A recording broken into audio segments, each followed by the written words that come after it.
Selamat datang ke Sekolah Kebangsaan Bagan Jermal, Sekolah Kluster Kecemerlangan, SKPJ nombor 1.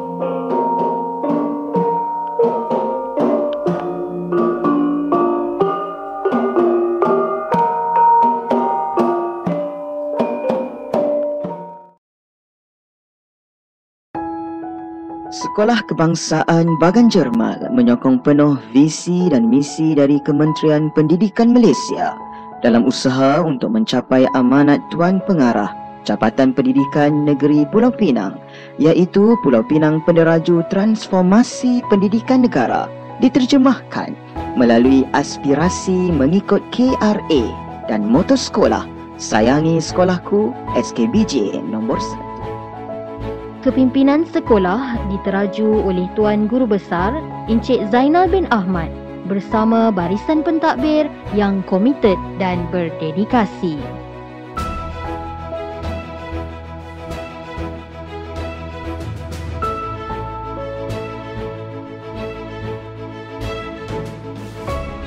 Tenaga penggerak yang terdiri daripada 59 orang guru dan 11 orang staf merupakan tulang belakang ke arah SKBJ nombor 1.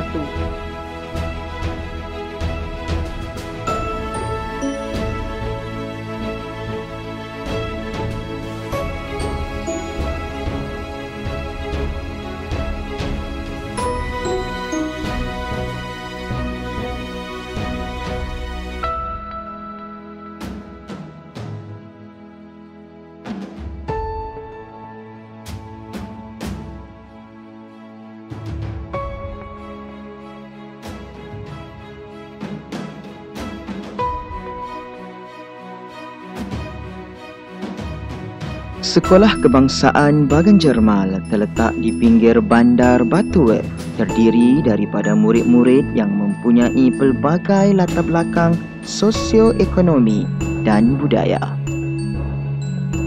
Kini Sekolah Kebangsaan Bagan Jermal berusia lebih seabad, namun fasiliti yang lengkap dan kondusif menjadi keutamaan seiring dengan peredaran zaman.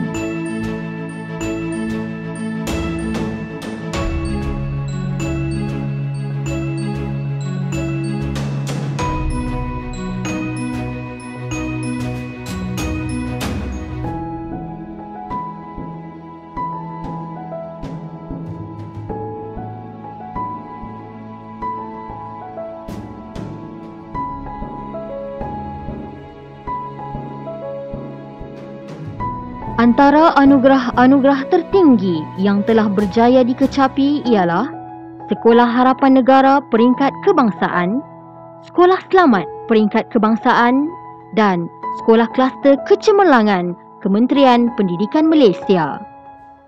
Selayang pandang program-program ke arah kemenjadian murid.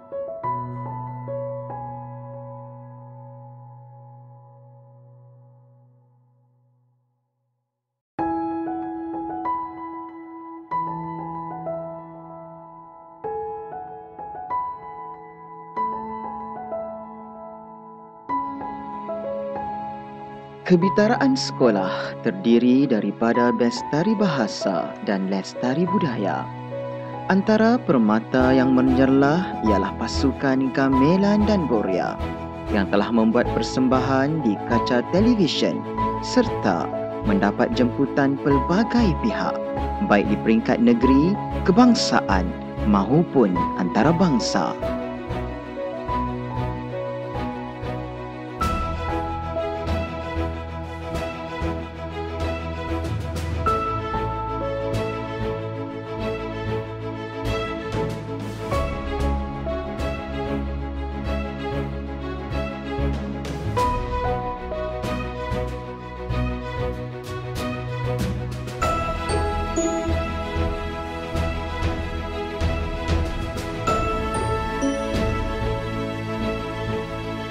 Sekian, Sayangi Sekolahku SKBJ nombor 1.